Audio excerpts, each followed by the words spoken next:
Bolognese Academy. It is well known that Italy was the epicenter for the Renaissance and produced many of the best and most influential artists in history. Active in the 16th and early 17th century in Bologna, Italy, the Bolognese Academy was the first academy of its kind in Western art culture, and its impact is still felt today. In about 1582, the Bolognese Academy was established by Ludovico Carracci and his two cousins who were brothers, Agostino Carracci and Annibale Carracci. Their academy differed from others at the time because it was a private establishment not sponsored by clergy or royalty. Private academies soon after became more common in Italy. The early Renaissance focused on vocational training for artists to be able to do a particular skill or craft. The Bolognese school, however, was focused on training artists to be artists as a respectable job in and of itself. With the Carracci, a new form of art history was ushered into a new era. They rejected what was in vogue and focused on a return to the standards of the High Renaissance and were greatly influenced by the art of Titian, Correggio, Raphael, and Michelangelo. Some characteristics of the Bolognese Academy are High Renaissance aesthetics, figure drawing, and naturalism. The three Carracci had a reformed style and won important commissions in and around Bologna, as well as an invitation to Rome by Cardinal Farnese. The Carracci led the Bolognese Academy and were influential and respected in their time. Annibale was considered the genius of the Carracci family, with very little written about his cousin and brother in comparison, so this presentation will mostly deal with Annibale's contributions to the Bolognese Academy and his background, with just briefly touching on the brother and cousin. Going back to the beginning, Annibale and Agostino's father, Antonio Carracci, moved from Cremona to Bologna, where he worked as a tailor. The older brother, Agostino, learned to be a painter and engraver, while the younger brother, Annibale, was placed in the goldsmith's craft, and during that time he was taught how to draw by his older cousin, Ludovico Carracci.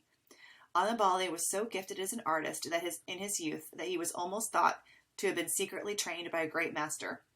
He went on to live with his cousin Ludovico, where he was brought up in his home, where he studied drawing under him. He was able to create the spirit and intelligence of the human form in just a few lines, even as a youth. One time, during his younger years, his father and he were returning to Bologna from a trip to Cremona, where his father had sold a small farm that he had owned from his native town. They were robbed the modest sum by peasants on the trip back home. The thieves got away, but young Annibale was able to draw such an accurate sketch of them from his memory that everyone immediately recognized them in astonishment, and they were caught with their father's money being fully returned. Because Ludovico could see his younger cousin's artistic greatness, he began sharing his own works with him. But soon, Annibale knew that he needed to leave the nest in order to improve upon his art, and so he left to go with his brother Agostino and fully devoted himself to studying Correggio. During this time, he painted the Pieta over the main altar of the Church of Capuchin Fathers in Parma. He did more painting in Parma and the neighboring areas until he went to Venice to be with his brother again, who was already working there as an engraver. He then returned to Bologna, where he was commissioned to do a painting in San Girolamo. Ludovico was so astonished by his cousin's works that he left his practice of the Mannerist style and being Annibale's teacher, and instead became his devoted disciple, imitating his art. Agostino's older brother by 2 years had a burning desire to learn even as a youth, and he devoted himself to the sciences and the arts. He had a rare intellect and flourished in mathematics, philosophy, rhetoric, poetry, music, and other liberal arts. Because of his delight in learning various subjects, there is evidence that he began pursuing painting later. He studied geometry and used that knowledge as a foundation in his painting. He went on to study with his brother Annibale in Parma, and then moved on to Venice to work as an engraver. It is thought that these things preoccupied him and kept him from painting as much. Agostino opened an academy of design, which later turned into the Carracci or Bolognese Academy, where attention was focused on drawing human forms, symmetry and perspective, and the explanations for shade and light. It also focused on how to paint scenes of history, fable, and inventions. Soon thereafter, all three of the Carracci were back in Bologna, where they founded the Bolognese Academy. The three Carracci lived together in harmony and blossomed in their genius and greatness. Ludovico was 27 years old, Agostino was 25, and Annibale was 22 when they founded the Academy. All three of them were extremely talented, and they were at an age where they very well could have been fully trained working artists or working with their own masters. It was unusual in Bologna to have an academy with three men close in age as opposed to a father and son family workshop. Ludovico was the eldest, and so he was deemed the caposculo, but he declined the official title in order for the three of the Carracci to work collectively. Their institution was a cross between a traditional family workshop and the model of the Florentine Design Academy. Another unusual aspect of the academy is that many of the students were adults, not young boys, who had been previously trained by other artists. Many of them stayed for several years. The first recorded pupil, Bonconti, was a member of the academy for 20 years up until he died. The Carracci also brought their colleagues into the academy, as well as went outside of the academy themselves for various projects. Many pupils worked on outside commissions or collaborated on projects, and some were by the Carracci family only in name. They were taught practical skills of making and marketing their art as well. Even while the students were enrolled in the academy, they could still study with outside masters other than the Carracci. The academy also employed other teachers besides just the Carracci. They hosted guest lectures on outside topics different from painting, but related to drawing, including information about anatomical dissections. They also brought on other outside artists to judge bi-monthly art competitions where the pupils were given specific topics to draw or paint. They also held regular evening life drawing classes where they were drawing from live models and casts at the Academy of Bernardino Baldi. Feigenbaum states that the Academy was experimenting with new structures in order to realize new goals, invented itself not only with its windows, but with its doors open to the city. Having more than one teacher in the form of examples of the past, like Correggio and Titian, and from the present, in the form of living masters, was part of the Carracci program of giving their pupils the freedom and means to invent art for the future. Annibale began his official artistic training in Passerotti's studio, but soon rebelled against his teacher's ways. He began to rebel through painting an unmannered, naturalistic painting style with low-life models being used to create high art. Annibale was also influenced by the study of nature as well as the great master artists Correggio and the Venetian artists Titian, Tintoretto, and Veronese. He explored different approaches early on in his career. He had an eclectic style which was really more complicated than that label, as allusions to Correggio, Veronese, and Barocci could be found in one piece. Robertson states that the practice of blending dissimilar approaches in the execution of a single work continued throughout the Bolognese period and even later.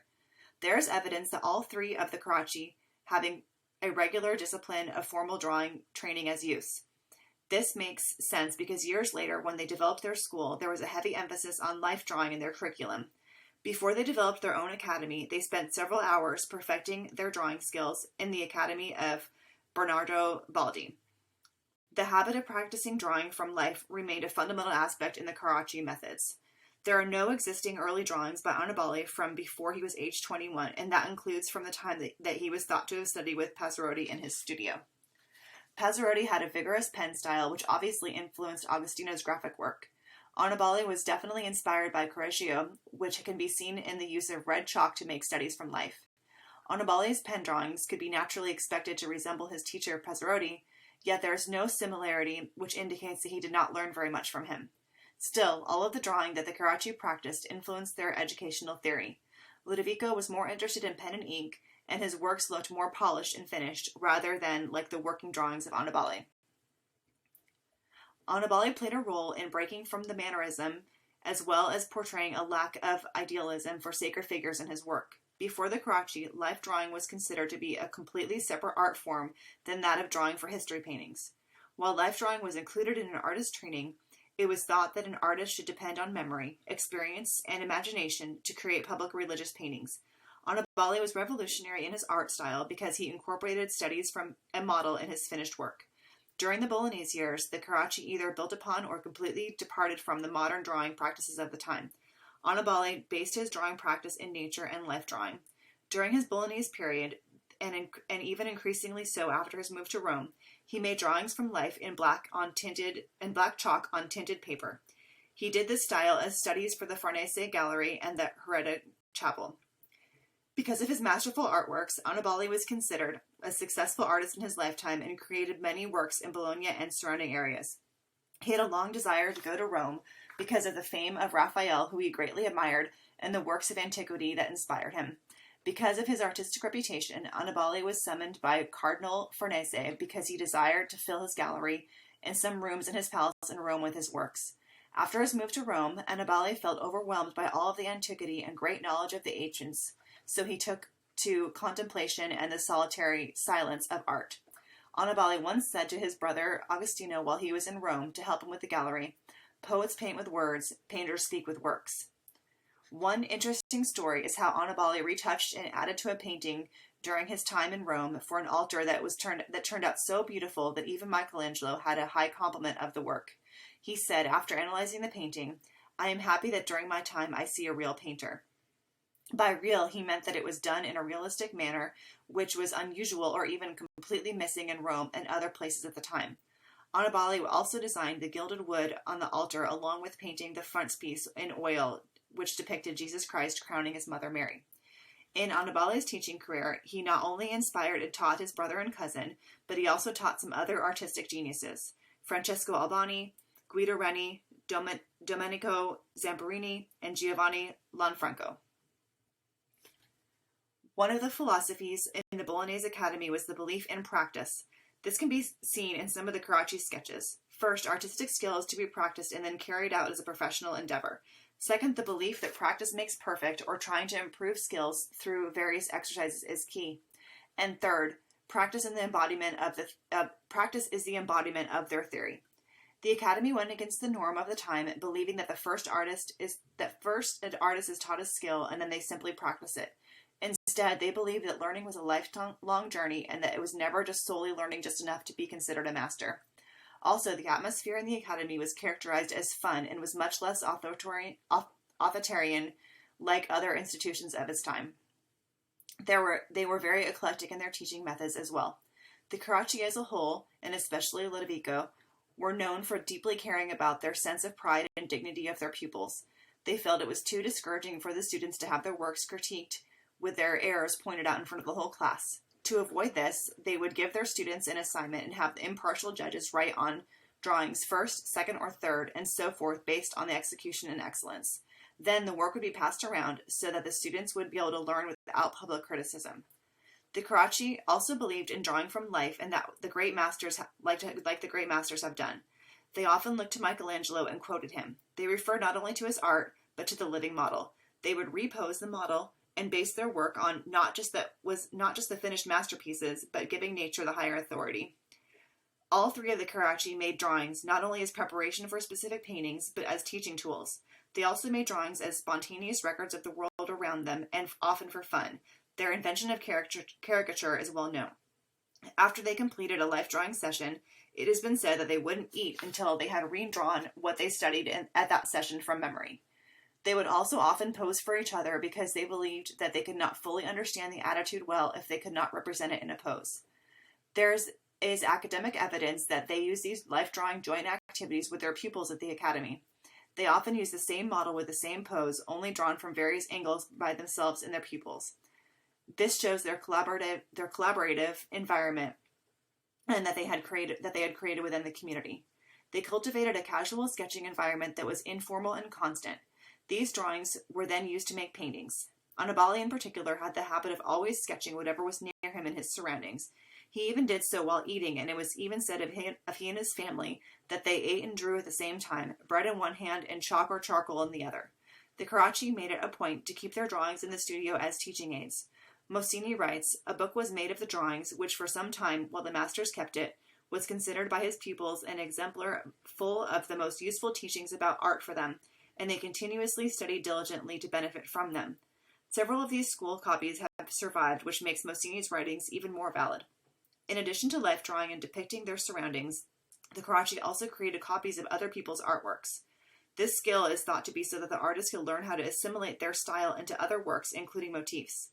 They were intentionally eclectic in their teaching practice. Many contemporary writers have wondered if the Carracci even had an official art theory in their pedagogy. Annibale has said that painters talk with their hands, which is not to deny that they had principles of theory, but instead to understand that their principles have no words and are best expressed in their practice. Feigenbaum concludes that they ran their academy as partners and not as authorities over anyone. They also always shared a wide variety of viewpoints in the academy, and their pupils were given a broad education as well as freedom as artists. The Bolognese Academy influenced many great artists through their teaching and founding by the Carracci. One of the most interesting contributions made were the women artists who came out of the Bolognese Academy and began to be collected in the 17th and 18th century in Bologna. Bolognese women's art was in more demand than others, considering that they only made up 12% of the Bolognese painters. There were 44 female Bolognese artists, and all had diverse skills, including 35 painters, 5 printmakers, and 4 embroiderers.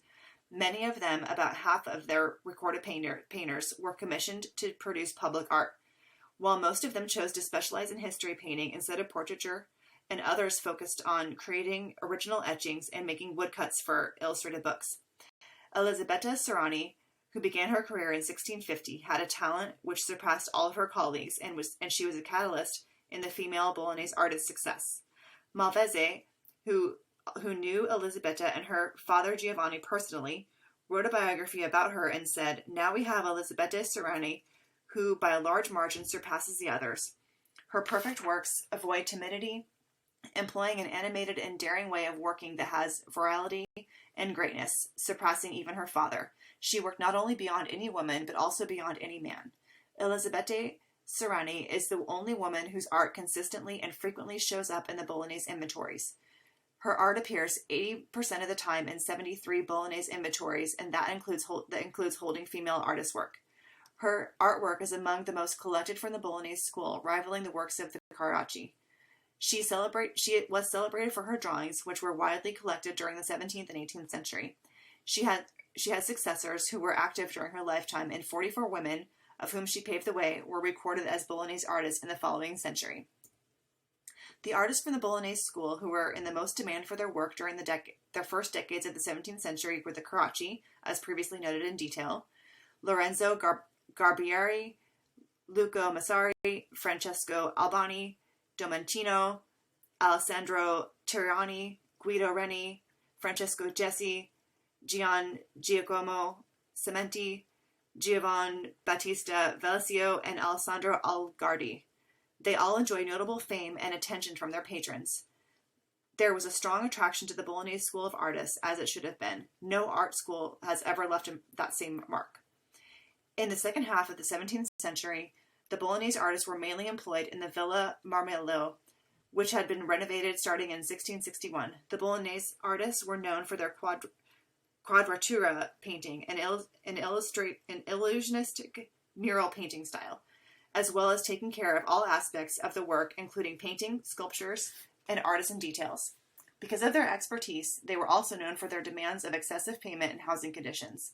The Bolognese artists were also popular outside of Bologna as well.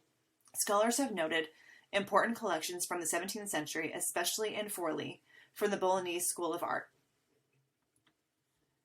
One of the key contributions or legacies that the Carracci left through their Bolognese Academy was a new artistic education concept as their main mission, which was to teach students all they needed to learn in order to become artists rather than tradesmen.